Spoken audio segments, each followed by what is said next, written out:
आज की क्लास में हम स्टार्ट कर रहे हैं एक न्यू टॉपिक के साथ, that is translation. Previous classes में हम लोग रेप्लिकेशन और ट्रांसक्रिप्शन को कर चुके हैं, तो देख लेते हैं उससे आगे का जो जीन एक्सप्रेशन का पार्ट है, दैट इज़ ट्रांसलेशन। सबसे पहले हम देखेंगे कि ट्रांसलेशन है क्या, इसके डेफिनेशन क्या है वो हमें देखनी है। तो it refers to the process of polymerization of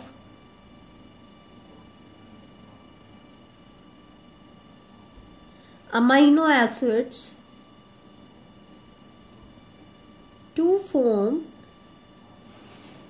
a polypeptide. That means ये एक ऐसा प्रोसेस है जिसमें हम क्या करते हैं बेटा, एमआरएनए के ऊपर जो भी बायोलॉजिकल इंफॉर्मेशन है उस इंफॉर्मेशन को यूज करके हम एक पॉलीपेप्टाइड बनाते हैं। और आपको पता है पॉलीपेप्टाइड किससे बनेगा, multiple units of amino acid. That means हम क्या कर रहे हैं, पॉलीमराइजेशन ऑफ अमाइनो एसिड्स कर रहे हैं। ठीक है, जैसे हमने उसमें कहा था पॉलीन्यूक्लियोटाइड, तो वो न्यूक्लियोटाइड की मल्टीपल कॉपीज अटैच हो जाते हैं। वैसे ही ये क्या है, पॉलीपेप्टाइड है, क्योंकि अमाइनो एसिड्स आपस में किस बॉन्ड से कनेक्टेड होते हैं, पेप्टाइड बॉन्ड से। तो दैट मीन्स ट्रांसलेशन क्या करता है, एमआरएनए की बायोलॉजिकल इंफॉर्मेशन को यूज करके अमाइनो एसिड्स को आपस में बाइंड कराता है। दैट मीन्स उनका पॉलीमराइजेशन कराता है, ताकि क्या बन जाए बेटा, एक पॉलीपेप्टाइड बन जाए। पहले इसको हम कहते थे कि प्रोटीन बन जाए, लेकिन बाद में फिर हमें एहसास हुआ कि कई केसेस में क्या होता है, एक ही एमआरएनए से एक पूरा प्रोटीन नहीं बनता है। तो उस केस में अब इस डेफिनेशन को मॉडिफाई कर दिया गया है। अब हम कहते हैं कि ट्रांसलेशन क्या होता है, एक प्रोसेस होता है जिसमें हम पॉलीपेप्टाइड बनाते हैं। अब जिस तरीके से हमने रेप्लिकेशन पढ़ा, ट्रांसक्रिप्शन पढ़ा, तो वहां पर रेप्लिकेशन में डीएनए से डीएनए बनता है, ट्रांसक्रिप्शन में डीएनए से आरएनए बनता है। तो हमने वहां पर रिलेशनशिप बताया कि जब रेप्लिकेशन से डीएनए बनेगा, तो हमने क्या रिलेशनशिप बताया कि जो सीक्वेंस पेरेंटल डीएनए की होगी वही प्रोजेनी डीएनए की भी होगी। फिर जब हमने ट्रांसक्रिप्शन करा, तब हमने बताया कि जो बायोलॉजिकल इंफॉर्मेशन टेम्पलेट डीएनए पे होती है उसकी कॉम्प्लीमेंट्री सीक्वेंस हमें कहाँ देखने को मिलेगी, आरएनए में। कॉम्प्लीमेंटारिटी एग्जिस्ट करती थी। वैसे ही यहां पर है, एमआरएनए से हमें पॉलीपेप्टाइड बनाना है। अब एमआरएनए किससे बना है, न्यूक्लियोटाइड से बना है। किससे बना है, न्यूक्लियोटाइड। तो हमें क्या करना है, एमआरएनए में जो न्यूक्लियोटाइड की सीक्वेंस है उसमें, और पॉलीपेप्टाइड किससे बना है, अमीनो एसिड से, तो इनके सीक्वेंस में क्या रिलेशनशिप है, तो वो हमें बताना है। तो एनसीईआरटी क्या कहती है कि द ऑर्डर, किस ऑर्डर में अरेंज है, या सीक्वेंस क्या है किसकी, अमीनो एसिड्स की, किसमें बेटा, पॉलीपेप्टाइड में। वो कौन बताएगा हमें, it is defined by the sequence of bases means nitrogenous bases in the mRNA.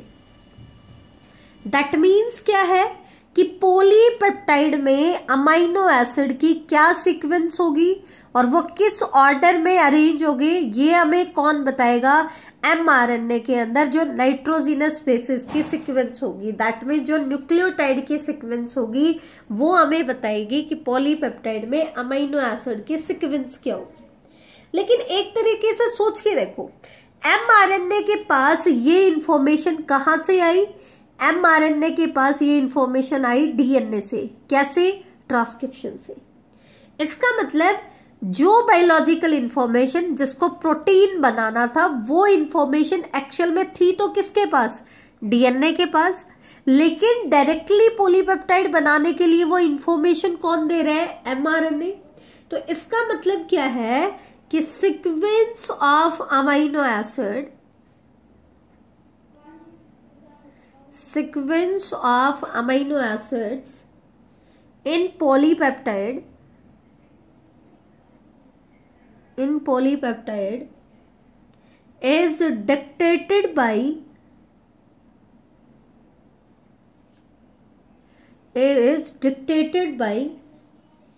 कौन डिक्टेट करेगा? डिक्टेट तो कौन कर रहा है? डीएनए कर रहा है। It dictated bye DNA and represented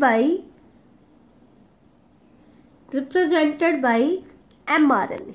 तो ये चीज ध्यान रखना, क्योंकि एक्चुअल में पॉलीपेप्टाइड में अमीनो एसिड की जो सीक्वेंस है वो हम किससे निकालते हैं? एमआरएनए में कोडोन की जो सीक्वेंस है, क्योंकि हमने जेनेटिक कोडोन में और पॉलीपेप्टाइड में अमीनो एसिड की सीक्वेंस में रिलेशनशिप पढ़ा है। तो हमें पता चला कि अगर हमें एमआरएनए के कोडोन्स पता है तो उससे हम क्या निकाल सकते हैं? पॉलीपेप्टाइड में अमीनो एसिड की सीक्वेंस से निकाल सकते हैं। और ये प्रॉपर्टी कहलाती है उसकी अनएम्बिगुअस एंड स्पेसिफिक नेचर, क्योंकि एक कोडोन एक ही अमीनो एसिड के लिए कोड करता है। एक कोडोन किसके लिए कोड करता है बेटा? एक सिंगल अमीनो एसिड के लिए कोड करता है। ठीक है, तो ये चीज आपको ध्यान रखनी पड़ेगी, इंपॉर्टेंट। तो ये दोनों पॉइंट आई थिंक आप लोगों को क्लियर हो गए होंगे। पहला पॉइंट क्या था? The order and sequence of amino acid is defined by the sequence of basis in the mRNA. कि जो ऑर्डर है या जो सीक्वेंस है अमीनो एसिड की पॉलीपेप्टाइड में, उसको डिफाइन कौन करता है, उसको रिप्रेजेंट कौन करता है? एमआरएनए में नाइट्रोजिनस बेसिस की जो सीक्वेंस है। लेकिन वो इंफॉर्मेशन आई कहां से? उसको डिक्टेट कौन करेगा? डिक्टेट करेगा बेटा डीएनए। ठीक है, तो ये चीज आपको ध्यान रखना है। एक पॉइंट हमने पढ़ ही लिया कि अमीनो एसिड्स जो आपस में कनेक्टेड है वो किस बॉन्ड से कनेक्टेड है? वो बॉन्ड कहलाता है पेप्टाइड बॉन्ड। 11th क्लास में आप पढ़ चुके हो। यहाँ पे सिर्फ इतना ध्यान रखना है कि दो अमीनो एसिड्स को जो बॉन्ड अटैच करता है वो बॉन्ड क्या कहलाता है? Peptide bond. और इस पेप्टाइड बॉन्ड को बनाने के लिए हमें क्या चाहिए? एनर्जी चाहिए। ये चीज ध्यान रखना, formation of peptide bond require energy. ठीक है, तो ये तो था इसका इंट्रोडक्टरी पार्ट। अब हम आते हैं मेन ट्रांसलेशन के ऊपर। तो जैसे कि जब हमने ट्रांसक्रिप्शन पढ़ा था तो हमने कहा था कि एक टाइम में पूरा जीनोम ट्रांसक्राइब नहीं करता है, और ये चीज आपको पता ही है, जितना जीनोम ट्रांसक्राइब करेगा उसी का क्या होगा? ट्रांसलेशन होगा। तो रेप्लिकेशन में हमने कोई भी रेप्लिकेशन यूनिट नहीं बताई थी। क्यों नहीं बताई थी? क्योंकि इसके केस में तो पूरा का पूरा जीनोम एक साथ रेप्लिकेट करता है, तो कोई सेपरेट रेप्लिकेशन यूनिट नहीं होती है, पूरा जीनोम ही एक साथ रेप्लिकेट करता है। लेकिन जैसे हमने ट्रांसक्रिप्शन यूनिट पढ़ा वैसे ही क्या होता है? Translation unit. अब क्वेश्चन आता है कि ट्रांसलेशन यूनिट क्या है? तो इसके लिए हमने एमआरएनए की स्ट्रक्चर पढ़ी है, आप लोगों को सबको याद होगा। एमआरएनए के स्ट्रक्चर को हमने डिस्कस किया था, और एमआरएनए के स्ट्रक्चर में मैं आपको रिवाइज करा देती हूँ एक बार। ये होती है 5 प्राइम कैप, ये हमने बताई थी, क्योंकि एमआरएनए है तो कैपिंग एंड टेलिंग भी होती है। और ये होता है 3 प्राइम टेल।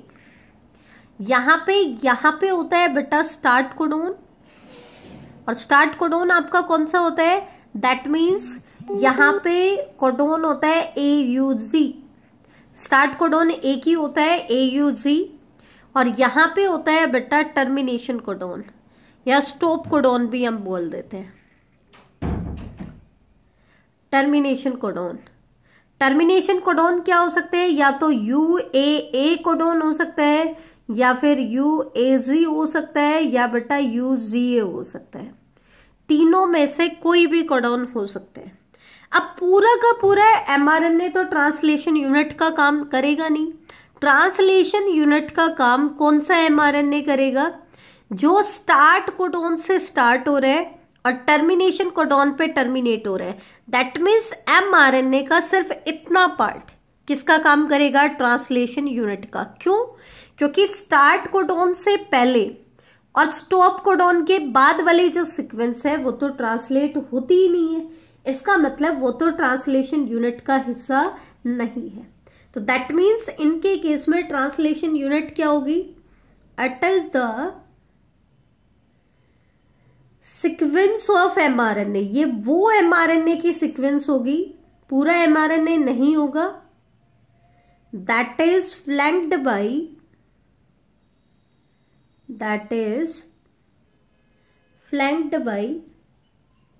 स्टार्ट कोडोन, जिसके एक एंड पे क्या है बेटा, स्टार्ट कोडोन है, और दूसरे एंड पे क्या होगा, स्टॉप कोडोन होगा। And it codes for a polypeptide. ध्यान रहे, इसकी जो ट्रांसलेशन यूनिट है वो किसके लिए कोड करती है, एक पॉलीपेप्टाइड के लिए कोड करेगी। मे बी ये पॉलीपेप्टाइड पूरा प्रोटीन बना दे या पूरे प्रोटीन का एक पार्ट बना दे, वो अलग इंडिविजुअल टू इंडिविजुअल क्या करता है बेटा, वेरी करता है। ठीक है, तो ये है आपका ट्रांसलेशन यूनिट के बारे में। अब हम बात कर लेते हैं इसके रिक्वायरमेंट्स के बारे में कि ट्रांसलेशन करने के लिए हमें क्या क्या चाहिए। तो रिक्वायरमेंट में सबसे पहली रिक्वायरमेंट आती है राइबोसोम। सबसे मेन जो रिक्वायरमेंट है वो राइबोसोम की है। क्यों है राइबोसोम? क्योंकि राइबोसोम क्या है, it act as a protein synthesising machinery.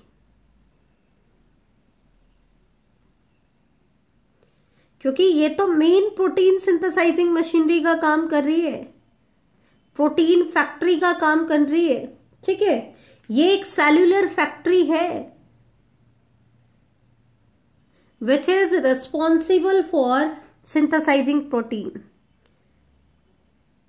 which is responsible for protein synthesis।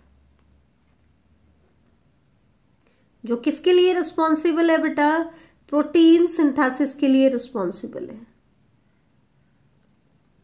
ठीक है, तो ये चीज आपको ध्यान रखनी पड़ेगी कि राइबोसोम क्या है, मेन रिक्वायरमेंट आती है ट्रांसलेशन की। इसको क्या चाहिए बेटा, ये एक सेल्यूलर फैक्ट्री का काम करती है, प्रोटीन सिंथेसिस में इन्वॉल्व होती है। ठीक है, अब क्वेश्चन आता है कि राइबोसोम बनता किससे। तो जैसे कि हमने पहले आरआरएनए पढ़ा था, तो वहां पर हमने कहा था कि आरआरएनए कुछ प्रोटीन्स के साथ मिलकर के राइबोसोम की स्ट्रक्चर बनाते हैं, इसलिए हमने आरआरएनए को स्ट्रक्चरल आरएनए भी कहा था। अब एनसीईआरटी क्या कह रही है वो देखो कि राइबोसोम में क्या होता है, it consist of structural RNA. एक तो इसमें स्ट्रक्चरल आरएनए है, दैट मीन्स आरआरएनए, क्योंकि स्ट्रक्चरल आरएनए हम किसको कह रहे हैं बेटा, आरआरएनए को कह रहे हैं। प्लस साथ में क्या है, लगभग 80 डिफरेंट प्रोटीन। अब ये 80 किसको रिप्रेजेंट कर रहा है, ये मैं आपको बता देती हूँ। प्रोकैरियोट्स के जब आप प्रोटीन को काउंट करोगे तो आपको पता चलेगा कि प्रोकैरियोट का जो राइबोसोम बनाने में लगभग कितने प्रोटीन्स इन्वॉल्व हो रहे थे, लगभग आपके 80 प्रोटीन्स इन्वॉल्व हो रहे थे। कितने प्रोटीन्स इन्वॉल्व हो रहे थे, 80 प्रोटीन। ये हमने आरआरएनए के स्ट्रक्चर में पढ़ा था बेटा, मैं आपको रिमाइंड करा दूं। एक होती है लार्जर सब यूनिट और एक होती है स्मॉलर सब यूनिट। यूकैरियोट में लार्जर सब यूनिट को बनाने में अप्रोक्सीमेटली 45 प्रोटीन्स इन्वॉल्व थे अप्रोक्सीमेटली, और स्मॉलर सब यूनिट को बनाने में 33 प्रोटीन्स के लगभग इन्वॉल्व थे। अप्रोक्सीमेट डाटा है, तो दोनों को बाइंड करके लिखोगे तो लगभग अप्रोक्सीमेटली कितना चला गया, 80 के लगभग। तो एनसीईआरटी यूकैरियोटिक राइबोसोम के बारे में बता रही है कि स्ट्रक्चरल आरएनए 80 डिफरेंट प्रोटीन्स के साथ मिलकर के क्या बनाता है, राइबोसोम बनाते हैं। ठीक है, अब राइबोसोम का थोड़ा सा स्ट्रक्चर एनसीईआरटी ने एक्सप्लेन किया है, तो वो मैं आपको बता देती हूँ। जब राइबोसोम इनएक्टिव स्टेट में रहता है, किस में रहता है, इनएक्टिव स्टेट में रहता है, तो उस केस में इट कंसिस्ट ऑफ 2 सब यूनिट। उस केस में इसके पास 2 सब यूनिट होती हैं बेटा। कौन कौन सी सब यूनिट होती हैं, एक होती है लार्जर सब यूनिट और एक होती है बेटा स्मॉलर सब यूनिट।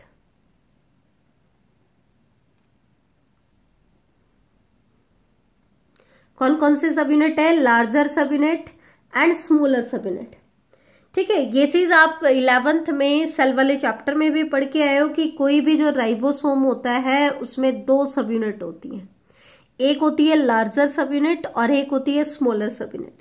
लेकिन ये दोनों सब यूनिट एसोसिएट सिर्फ कब होती हैं, जब प्रोटीन सिंथेसिस होनी होती है, अदरवाइज ये दोनों सब यूनिट अलग अलग रहती हैं। दैट मीन्स इनएक्टिव स्टेट में, इनएक्टिव स्टेट मतलब जब वो प्रोटीन सिंथेसिस नहीं कर रही है तो ये 2 सब यूनिट होती है, दोनों ही अलग अलग होती है।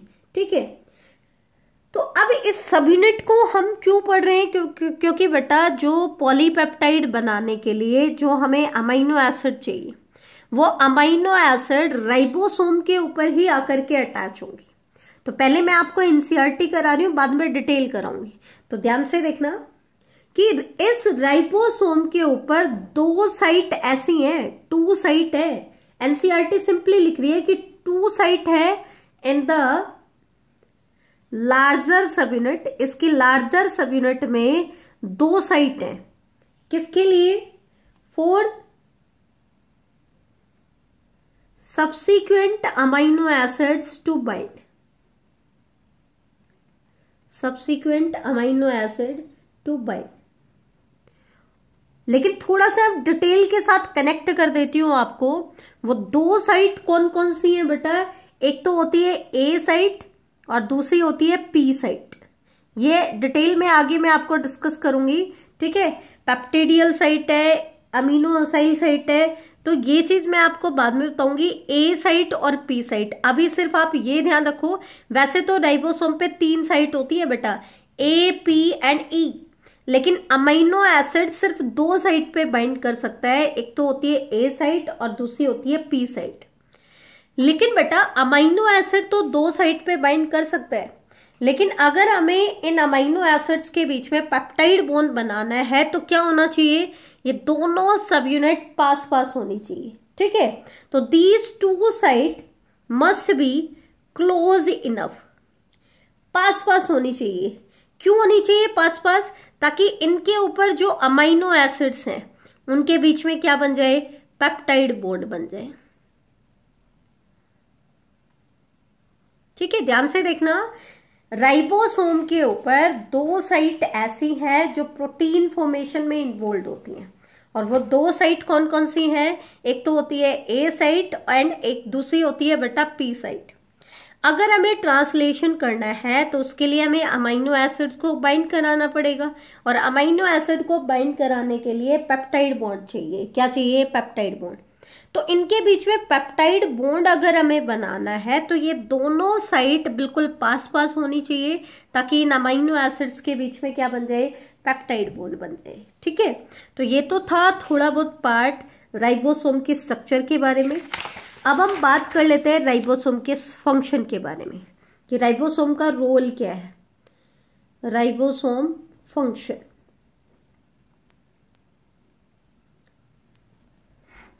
तो अगर हम राइबोसोम के फंक्शन की बात करें तो सबसे पहला फंक्शन तो हम बता ही चुके हैं कि ये एक सेल्यूलर फैक्ट्री का काम करता है।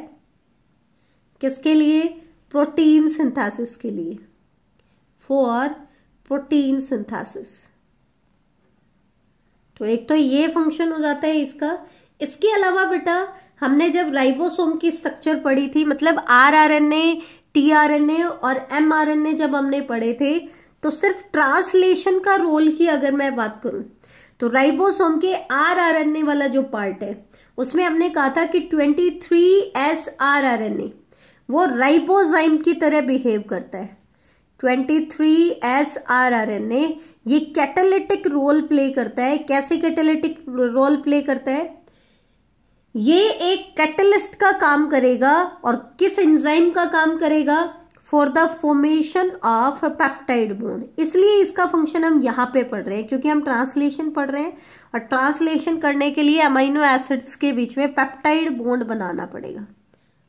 ठीक है, और उस पेप्टाइड बॉन्ड की फॉर्मेशन कौन करेगा, इसी राइबोसोम का आरआरएनए, क्योंकि राइबोसोम बना किससे है, आरआरएनए से बना है। तो इसी राइबोसोम की जो सब यूनिट होती है 23S आरआरएनए, वही एक कैटलिस्ट का काम करेगी पेप्टाइड बॉन्ड बनाने के लिए। ठीक है, और ऐसे अगर कोई आरएनए एंजाइम की तरह बिहेव करता है तो इस एंजाइम की कैटेगरी को हम क्या कहते हैं, राइबोजाइम।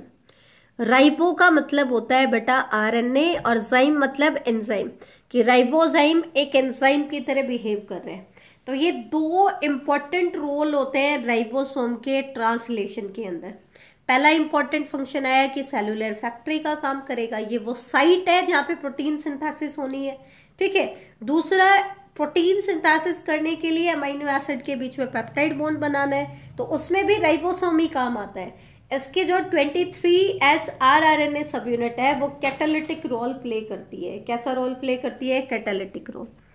तो ये तो थी मेन रिक्वायरमेंट ट्रांसलेशन करने के लिए। लेकिन बेटा आपको याद हो तो ट्रांसलेशन करने के लिए हमें सारे के सारे आरएनए चाहिए।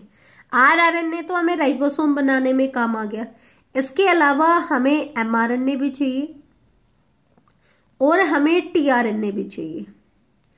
एमआरएनए हमें क्यों चाहिए भाई, जिस इंफॉर्मेशन को यूज करके हम प्रोटीन बनाएंगे वो इंफॉर्मेशन तो कौन लेके आएगा, एमआरएनए ही तो लाएगा। तो दैट मीन्स एमआरएनए क्यों चाहिए, because it carry the coded information from DNA, क्योंकि ये डीएनए से कोडेड फॉर्म में इंफॉर्मेशन रखता है, ठीक है। तो it carry the coded information from DNA. अब क्वेश्चन आता है कि टीआरएनए का क्या रोल है। भाई आरआरएनए तो राइबोसोम बनाने में काम आएगा, एमआरएनए की इंफॉर्मेशन को यूज करके हम प्रोटीन बनाएंगे, लेकिन राइबोसोम को अमीनो एसिड ला करके कौन देगा, वो कौन देगा, टीआरएनए। तभी तो राइबोसोम का जो आरआरएनए कंपोनेंट राइबोसोम है वो पेप्टाइड बॉन्ड बना पाएगा। तो टीआरएनए क्या करता है, ट्रांसफर आरएनए का काम करता है ना। तो ये अमीनो एसिड पूल से अमीनो एसिड को ला कर देता है, किसको, राइबोसोम को। तो it brings amino acids from amino acid pool.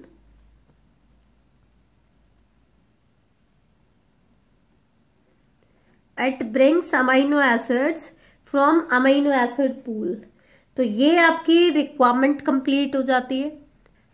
अब हम डिस्कस कर लेते हैं मैकेनिज्म ऑफ ट्रांसलेशन, क्योंकि बेटा हमारी रिक्वायरमेंट कंप्लीट हो चुकी है, ठीक है। तो पहले हम एनसीईआरटी डिस्कस कर रहे हैं तो मैकेनिज्म की बात करते हैं। तो मैकेनिज्म में ट्रांसलेशन भी बेटा 3 स्टेप्स में कंप्लीट होता है। पहला स्टेप क्या होता है, अमीनो असाइलेशन, या फिर इसी को हम बोलते हैं charging of tRNA. Amino acylation और चार्जिंग ऑफ टीआरएनए, ये पहला स्टेप है बेटा ये क्यों चाहिए, टीआरएनए जिस भी अमीनो एसिड को लेकर के आएगा उन सभी अमीनो एसिड को पहले एक्टिव किया जाता है ताकि वो टीआरएनए के ऊपर बाइंड कर जाए। और जब वो टीआरएनए पे बाइंड कर जाते हैं तो उस टीआरएनए को हम बोलेंगे चार्ज्ड टीआरएनए। इसका मतलब ये स्टेप क्या होता है, इसमें होता क्या है, इसमें हम अमीनो एसिड को टीआरएनए की अमीनो एसिड बाइंडिंग साइट पे बाइंड कराते हैं ताकि टीआरएनए उस अमीनो एसिड को लेकर के राइबोसोम के पास जा सके। तो जितनी बार भी कोई अमीनो एसिड आएगा ना, हमेशा पहले क्या होगा, अमीनो एसाइलेशन या charging of tRNA her bar repeat होगा, ठीक है। तो ये तो हर बार, ये तो ऑप्शनल स्टेप है, ठीक है। जितनी बार भी अमीनो एसिड आएगा पहले अमीनो एसाइलेशन होगा। लेकिन ट्रांसलेशन की बात करें तो 3 मेन स्टेप होंगे, जैसे कि ट्रांसक्रिप्शन में थे, इनिशिएशन, elongation एंड टर्मिनेशन। यहां पे भी टर्मिनेशन स्टेप आपका आएगा क्योंकि पूरा जीनोम एक साथ ट्रांसलेट नहीं हो रहा है। रेप्लिकेशन में हमने टर्मिनेशन कैटेगराइज नहीं किया था क्योंकि वो बीच में टर्मिनेट नहीं होता है, पूरा जीनोम एक साथ रेप्लिकेट करता है, ठीक है। अब क्वेश्चन आता है कि इनिशिएशन क्या होगा, सोच के देखो एक बार, जनरल ब्रीफ में हम बात कर लेते हैं। रेप्लिकेशन में हमने क्या कहा था, क्योंकि रेप्लिकेशन में डीएनए के टेम्पलेट पे नया कॉम्प्लीमेंट्री डीएनए बनता है, तो उसका छोटा सा पार्ट बनना, ये क्या कहलाया था, इनिशिएशन। जब हमने ट्रांसक्रिप्शन किया तो हमने क्या पढ़ा था कि डीएनए के टेम्पलेट पे हमें आरएनए बनाना है, तो आरएनए का छोटा सा पार्ट 2 to 9 बेस पेयर की सीक्वेंस बनना, वो क्या कहलाता है, आपका इनिशिएशन। रेप्लिकेशन में इनिशिएशन करने का काम पॉलीमरेज एंजाइम नहीं करता है, तो वहां पे प्राइमर बाइंड करता है, तो प्राइमर होता है लेस देन 50 बेस पेयर की सीक्वेंस, ठीक है। जबकि ट्रांसक्रिप्शन में जो इनिशिएशन होता है उसमें 2 to 9 बेस पेयर का आरएनए बनता है। अब बात आती है ट्रांसलेशन में कि इसमें इनिशिएशन का मतलब क्या है। तो इनिशिएशन का मीनिंग यहाँ पे भी वही है कि आपके ट्रांसलेशन की शुरुआत होना। अब यहाँ पे शुरुआत होने का मतलब है कि फर्स्ट अमीनो एसिड का अटैच होना। तो जब तक फर्स्ट अमीनो एसिड अटैच नहीं होता तब तक का स्टेप कहलाएगा इनिशिएशन। फिर जब तक बाकी के अमीनो एसिड ऐड होंगे वो कहलाएगा इलोंगेशन। अब फिर जब आपका पॉलीपेप्टाइड चेन रिलीज हो जाएगा तो वो स्टेप क्या कहलाएगा, टर्मिनेशन। तो ये 4 स्टेप है इसके केस में। तो आज हम सिर्फ पहला स्टेप डिस्कस कर लेते हैं, दैट इज अमीनो एसाइलेशन या चार्जिंग ऑफ टीआरएनए। इसका डिटेल में हम डिटेल अलग से पढ़ेंगे, अभी फिलहाल मैं सिर्फ आपको एनसीईआरटी करा रही हूं। अमीनो एसाइलेशन और चार्जिंग ऑफ टीआरएनए, तो इसका मीनिंग मैं आपको पहले ही बता चुकी हूं। ये आपका ट्रांसलेशन का फर्स्ट फेज है। जितनी बार भी कोई भी अमीनो एसिड आएगा हमेशा वो पहले एक्टिवेट होगा और एक्टिवेट होकर के वो टीआरएनए पे अटैच होगा। तो that means it is the first phase in which amino acids are activated in the presence of ATP,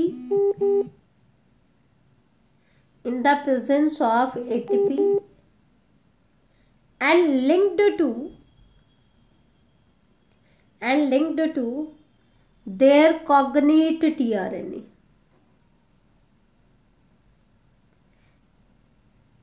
ठीक है। अब यहां पे एक नया सा वर्ड ऐड हो गया, कॉग्नेट टीआरएनए। अब ये कॉग्नेट टीआरएनए के लिए हमें टीआरएनए की स्ट्रक्चर बनानी पड़ेगी, जो कि हम ऑलरेडी डिस्कस कर चुके हैं। मैं आपको फिर से बता देती हूं थोड़ा सा पार्ट। तो इसमें हमने क्या कहा था, ये तो है अमीनो एसिड बाइंडिंग साइट, जिसके ऊपर अमीनो एसिड बाइंड करेगा, और ये सीक्वेंस है एंटीकोडोन लूप। और हमने वहां पे कहा था कि एंटीकोडोन लूप के ऊपर जो सीक्वेंस होगी वो डिसाइड करेगी कि टीआरएनए कौन सा अमीनो एसिड लेकर के आया था। क्यों?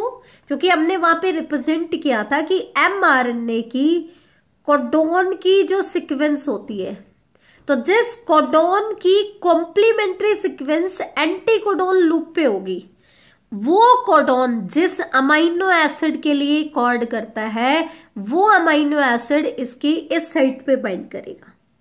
तो यहां पर अमीनो एसिड पहले तो एक्टिवेट हुआ, यहां पे ध्यान से देखना, उसके एक्टिवेट होने के लिए एनर्जी चाहिए, और वो एनर्जी कौन देगा, एटीपी देगा।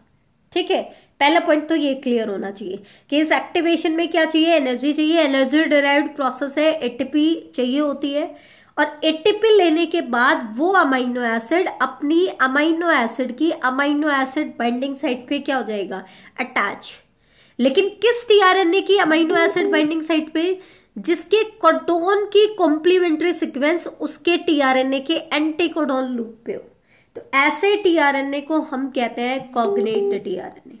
तो यहाँ पे आपका अमीनो एसाइलेशन स्टेप कंप्लीट हो जाता है। इससे आगे का पार्ट बेटा हम नेक्स्ट लेक्चर में डिस्कस करेंगे।